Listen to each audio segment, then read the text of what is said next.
Ibinulgar nga po mga idol ni Trae Young na bagamat tinanggihan niya ang kanyang player option sa Washington Wizards, mananatili pa rin naman siya dito matapos pumirma ng bagong kontrata ng 4 na taon. Sa move na ito ng Wizards, masisigurado nga nila ang future ni Trae Young. Pero kasabay niyan, meron na naman silang nabuong bagong problema at ito ang paglabas ng balita na mismong si Anthony Davis nang nagsabi, nag-request at nakipag-usap sa front office ng Wizards na gusto nga rin niyang kumuha sa team ng isang max contract. Gusto niya siguraduhin dito ang kanyang future at kahit man i-trade siya sa mga susunod na taon, magkakaroon pa rin naman siya ng bago at malaking kontrata. Kaya mukhang isang malaking problema ngayon para sa Washington Wizards dahil kailangan nilang magdesisyon kung bibigyan nila ito ng kontrata o magpo-focus muli sila sa pag-rebuild ng kanilang lineup na papalibot na lamang kay Trae Young at hindi nga nila bibigyan ang request ni Anthony Davis.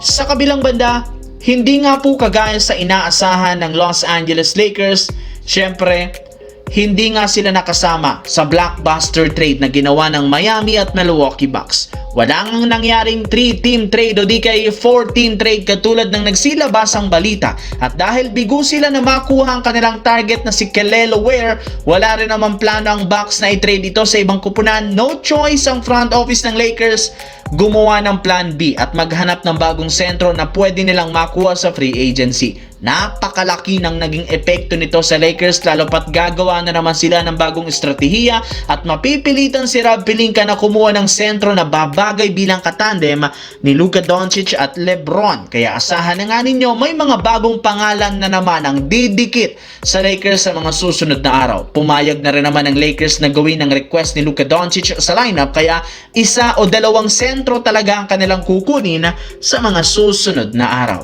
Sa kabilang banda, makalipas lamang ang ilang linggo mula nang tanggalin si Coach Jason Kidd bilang head coach ng Dallas Mavericks, finally nakakuha rin naman sila ng papalit sa kanyang naiwang pwesto. Eto, walang iba kundi si Dusty May na pinangunahan pa lang ang Michigan para makuha ang 2026 National Championship. Sa kanyang pagsali sa Dallas, inaasahang magpo-focus nga ang pagpapa-improve sa galaw ni Cooper Flagg habang sila ay nagre-rebuild ng bagong lineup para makapag-compete sila sa kampyonato kasama si Kyrie Irving. Kahit man bago ang kanilang head coach at ang kanilang gagamiting lineup next season, magiging competitive pa rin sila sa Western Conference.